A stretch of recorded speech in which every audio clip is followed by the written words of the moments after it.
বৃষ্টির পানি হাতে নিয়ে ছোট্ট একটি দোয়া পাঠ করে আপনি যদি আল্লাহ পাকের কাছে ওই বৃষ্টি চলাকালীন সময় দোয়া করতে পারেন, আল্লাহ পাক আপনার দোয়া অবশ্যই অবশ্যই কবুল করে নেবে। তাতে আপনার দোয়া যত কঠিন হোক না কেন, আপনার দোয়া যত বড় হোক না কেন, আপনার দোয়া ইতিপূর্বে কবুল হয় নাই, কিন্তু এখন আপনি বৃষ্টির সময় পরীক্ষামূলক হলেও আপনি একবার দোয়া করে আল্লাহর কাছে দেখেন, আল্লাহ অবশ্যই আপনার দোয়াটা কবুল করবে।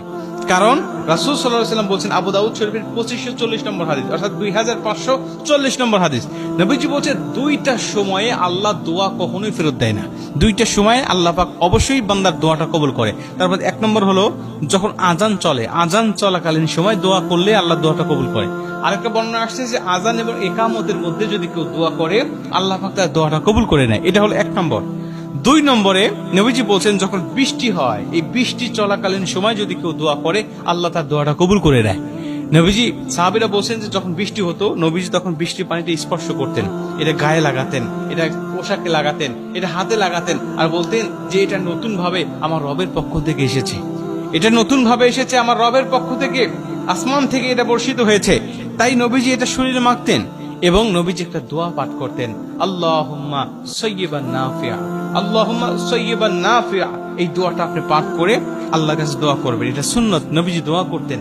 আপনি এই দোয়াটা পাঠ করে আল্লাহ পাকের কাছে বলবেন, আল্লাহ আমার রিজিক নাই, আমার রিজিকের ব্যবস্থা করো, আমার এটা নাই আমাকে এটা দাও, আমার ওইটা নাই আমাকে ওইটা দাও। আপনার যা যা কিছু চাওয়ার দরকার, ভাই দুনিয়ার কোনো মানুষের কাছে চাইলে মানুষ দিবে না আপনাকে, তার দেওয়ার সামর্থ্য নাই, কারণ প্রত্যেকটা মানুষ হলো ফকির। আল্লাহু গানিয়ুন ওয়া আনতুমুল ফুকারা। আল্লাহ পাক বলেন পৃথিবীর সব মানুষ ফকির, আমি একমাত্র ধনী, আমার কাছে চাইলে আমি আল্লাহ দেই। পৃথিবীর মানুষের কাছে চাইলে মানুষ বিরক্ত হয়, আর আমার কাছে চাইলে আমি আল্লাহ খুশি হয়ে যাই। অতএব আপনি আল্লাহর কাছে চাবেন, আপনার কি লাগবে? রাসূল সাল্লাল্লাহু আলাইহি ওয়াসাল্লামের দেখানো ফর্মুলা অনুযায়ী সুন্নত তরিকায় আমরা চাইবো। আমরা বৃষ্টি পানি হাতে নিয়ে আমরা কয়েকবার ইস্তেগফার পাঠ করে নেব। ইস্তেগফার পাঠ করে আমরা দুরূদ শরীফ পাঠ করব। দুরূদ শরীফ পাঠ করে আমরা বলবো, আল্লাহুম্মা সাইয়্যিবান নাফিআ, হে আমার রব, এরপরে আমার যা যা চাওয়ার দরকার, রব্বানা আতিনা ফিদ দুনিয়া হাসানাতাও ওয়া ফিল আখিরাতি হাসানা ওয়া কিনা আযাবান নার। আল্লাহ তুমি আমাকে দুনিয়ার কল্যাণ আখিরাতের কল্যাণ আমাকে দান করো, ওয়া কিনা আযাবান নার, এবং আমাকে তুমি জাহান্নামের আগুন থেকে হেফাজত করো, জাহান্নামের আযাব থেকে তুমি হেফাজত করো। রব্বানা যালামনা আনফুসানা ওয়া ইল্লাম তাগফির লানা ওয়া তারহামনা লানাকুনান্না মিনাল খাসিরিন।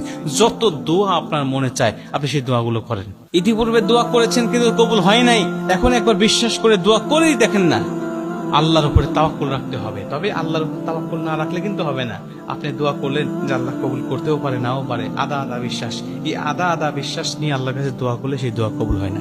আপনাকে পরিপূর্ণ তাওয়াক্কুল রাখতে হবে, পরিপূর্ণ বিশ্বাস রাখতে হবে। ওমাইয়া তাওয়াক্কালা আলাল্লাহি ফাহুয়া হাসবুহ। আল্লাহর কাছে তাওয়াক্কুল করে কোনো কিছু চাইলে আল্লাহ তার খালি হাত ফেরত দেয় না, অবশ্যই তার দোয়াটা কবুল করে নেয়।